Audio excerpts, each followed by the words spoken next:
Dumelang Sanbonani, Molweni, Abucheni, greetings, Groete Alman. Welcome to Akikaya's podcast.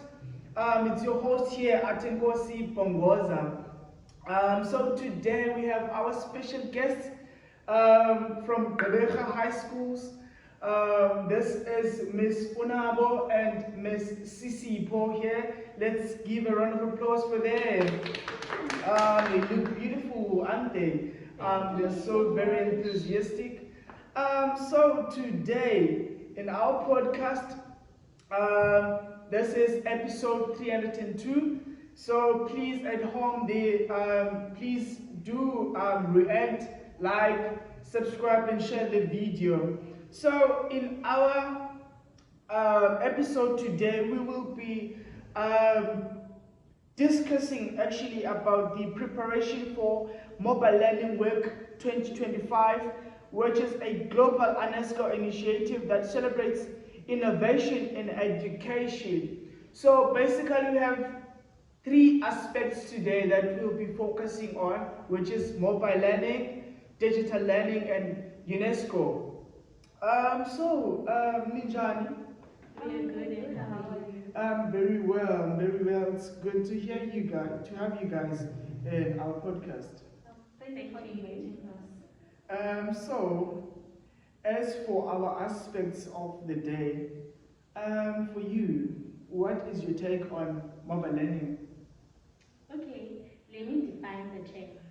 Now, mobile learning is the learning that takes place through portable devices such as cell phones, computers, laptops, and it allows people to have or access education outside the classroom or anywhere. Yes, that's nice. And for you, ma'am, as she have unpacked for us in terms of mobile learning. So for you, what is your take on digital learning? Digital learning is a broader concept that uses technology actually. Yes. So it includes online platforms and also apps to enhance teaching and learning. Yes. So the apps that we can use on digital learning are WhatsApp, TikTok, YouTube, and etc. Oh, nice, nice. Viewers at home, you heard for yourself. So UNESCO for us is actually an abbreviation. So UNESCO is the United Nations Education, Scientific and Cultural Organization, which is a global organization that focusing on promoting peace, understanding, and cooperation among nations through education, science, culture, and communication. And there are certain things or certain aspects that UNESCO is focusing on, but we will get through that as we go further with our episode. So now, because of we have unpacked mobile learning, so now we've done a lot of research lately before actually we invited you guys. Then people were actually assuming that mobile learning is becoming more important now in our modern education. So the question is, why is it now mobile learning is becoming more important in our modern education? Okay, to answer that, I think mobile learning is becoming more important and crucial in our education system because it encourages continuous learning. You can learn outside the classroom, where, anyway. And again, it also supports diverse learners. As we all know that learners have different learning styles, mobile learning caters for all learners. It provides videos for learners who learn best visually, etc. Yes. Yeah, as she said, it supports lifelong learning, and also it gives learners more accessibilities and personalized content, so that learners can also, if they didn't understand the teacher in classroom, they can just go back home platform and watch videos and for them to understand more. Yes. Yeah. Oh, that's nice. You had me, guys. Those are very enthusiastic teachers. So, because of today's episode is in a form of a task that forms part of the preparation for Mobile Learning 2025, a global UNESCO initiative. Um, so here we want to understand that how now is UNESCO as a global initiative um, work in influence to in influence to education in South Africa. The question is, sorry ma'am, how does UNESCO's global work influence education in South Africa? As you explained what UNESCO means, so it promotes digital like inclusion and sustainable learning in South Africa. It also connects with projects like UNESCO ICT competency framework, and also for teachers, which helps educators integrate technology. Yes. So it supports initiatives, and it also improves teachers' digital literacy and gender equality, Yes. so that no learner can be left behind. Yes. Just to add a little on that, the South African education system policies aligns with the UNESCO's objectives. Uh, yeah, there's a lot of impressive explanation she gave us in Miss Unabo. So now, dealing with those aspects, mobile learning, digital learning, and together with the collaboration and the initiative that comes from UNESCO.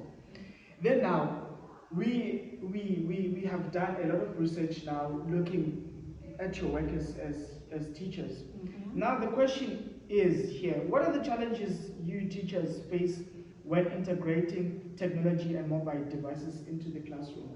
Okay, the main challenge that we face as teachers is that we are not fully equipped or fully trained to use digital learning, which we can't normally use the devices. And I'm going to skip to the second challenge that we might experience is that we can have technical problems where we can connect we have connectivity problems. I think that's the main challenge That's the we main have. challenge, and Yeah. that explains it all. Yeah. Because we have a lot of challenges that teachers do face when integrating technology within the classrooms. But you know, those are the main challenges that you have explained. So now, because of now teachers are having those challenges now when integrating technology in the classroom, how now social media can be used to enhance learning? Okay. In answering that question, what are its risks? I think the WhatsApp groups, like when teachers create WhatsApp groups, allow learners to watch YouTube videos could be very helpful. Using social media where we create WhatsApp groups where teachers share notes and important information is one way that social media is important. Yeah. Yes. The risk of social media are distraction, cyberbullying, and also misinformation. For instance, you can say like the learners are doing what you've asked them to do on their cell phones. Can't you know they're busy watching some other stuff that are not related to what you are doing in the classroom? And also some students can like pass misinformation in the WhatsApp group, provide wrong notes, and also like wrong information. Yes, So those are the risks of social yes, media. you know, I'm very excited now on this topic because I can relate. Because at school, we once, when we were given a chance to utilize our devices, we used to tend to, you know, Yeah, but that's another topic for another day. So now, for us to go further, there was a question now that states here, in our opinion, is South Africa ready for fully digital or mobile learning systems? Why or why Let me not? go first. Personally, I don't think South Africa is fully what? Fully ready. Fully ready for digital learning. Why am I saying that? Is because teachers are not trained. That's the number one. And secondly, many schools are underprivileged in South Africa. So such devices that are needed for learning or mobile learning can't be distributed in such schools. So that could lead to inclusion or exclusion to that schools. South Africa is not fully ready, and I don't think it will ever be ready. Looking in the state of our country, we lack a lot of resources in our basic education. For instance, in the rural areas, they still do not have Wi-Fi in their schools. To be honest, data is so expensive nowadays. The learners cannot afford it, as most of the learners come from underprivileged families. They depend on sources and yeah. And also, looking back in 2020 when there was COVID-19, schools were forced to use this mobile learning. They were learning online. And the government did provide schools with laptops, but most schools did not get those tablets. Yeah. So due to corruption, we'll never make our education better. Yeah. So it is not fully. Oh, for our viewers, here's a question in regards to high criminal rate. Is South Africa ready to introduce mobile learning within our schools whilst our criminal rate is you know Very high. is South Africa ready? That's a question for you. But before we move on, what is your opinion with the question that says South Africa is it fully ready? For me, as you have mentioned a lot, I would substantiate and say, really, South Africa is not ready. It's not fully ready because of mainly of the thing that nowadays data is our new currency. Now, we find that in order for you to access certain websites, you need to have data. You know, so there are children or there are people in our rural areas that do not even afford to buy data. You know, so it becomes a disadvantage for them, and with so many reasons that you have impact. So I don't really believe that South Africa is ready for digital learning. Yeah. So we are close to an end of our episode, but we have another food for the day. So for our teachers today, what would an ideal mobile learning classroom look like in you as a teacher? For me, I can imagine a classroom where every learner have devices, the devices that will be used for the digital learning. And again, I picture a classroom where after maybe I've delivered my lesson, learners can normally have quizzes within their devices. So that's how digital learning classroom would be in my perspective. And also, we are in a new generation. It's the 21st century. We are tired of using chalk and chalkboards because they make us dirty, number one. And also, it reduces a lot of work. Imagine all the learners are having their cell phones. They can submit online. It reduces like a lot of work. And also, I can just come into classroom and continue with the topic that I was going to do today, not focus on them having to submit first. So it is like a good thing to To add on that, I read an article by John Sizwe.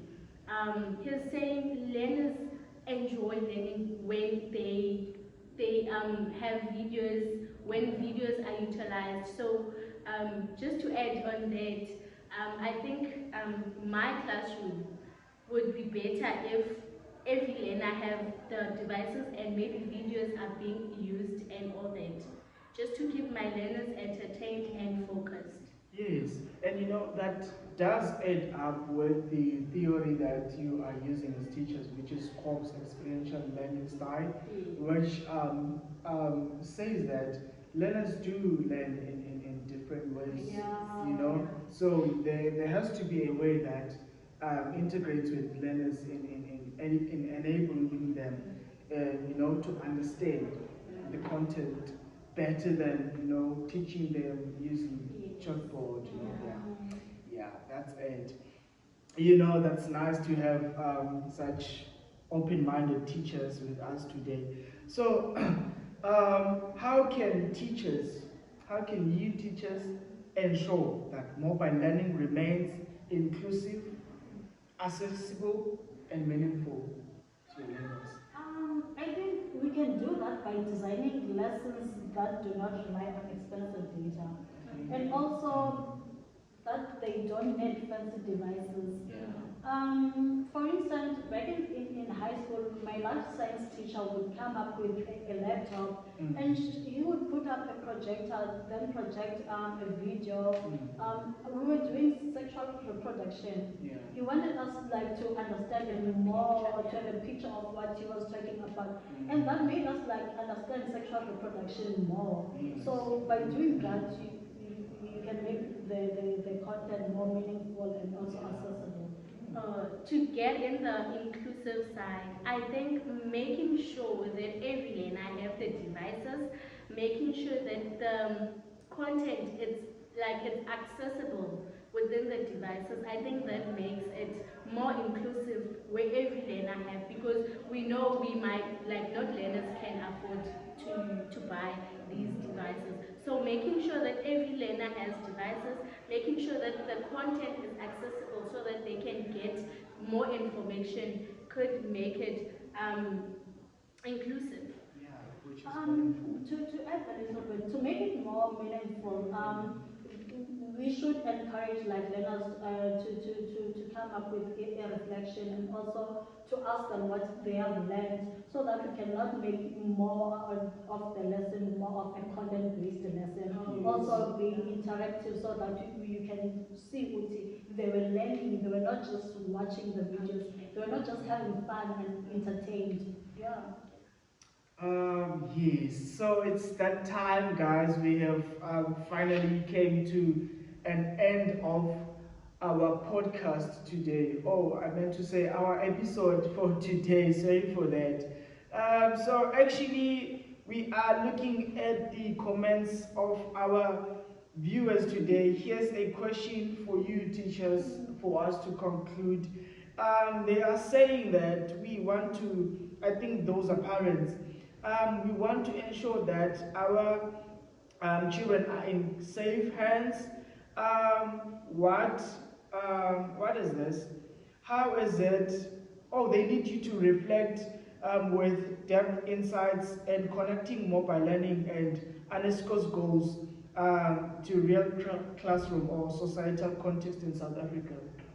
Okay. I just want to ensure the parents is that their learners are in good hands. Okay. And we are trying by all means to adapt and to teach them the techniques on how to use this digital learning. And by them knowing the digital learning and how it works, does or won't only help them academically, but it will also prepare them for the outside world. For instance, look at us. We were taught by teachers who lacked this information about mobile learning and digital information. Our teachers knew nothing about technology. We struggled when we got to university. So we would like to ensure that the parents that their children or kids are in safe hands with us. we are the new generation of teachers. We know a lot about technology and we can teach their kids more, so they should not worry Yes. about anything. Okay, before we end, I just want to say, but mobile learning must not take away the concept of learners going to school and having face-to-face sessions with teachers. Yes, mobile learning must complement with the education, but it must not replace what teachers should do. Thank you. Socializing is very important, guys. Yeah, Take that yeah. as a point. For today's episode, we are done. Thank you once again, teachers, for having us, for having you today, actually. Sorry for not having the refreshments for today. Yeah, we're out of budget for today. Otherwise, our podcast is going to elevate and elevate and elevate. Thank you, viewers, for today. Please don't forget to like, comment, subscribe, share the video. Thank you so much. Thank you for Bye. having us. Bye. Yeah, bye. Peace.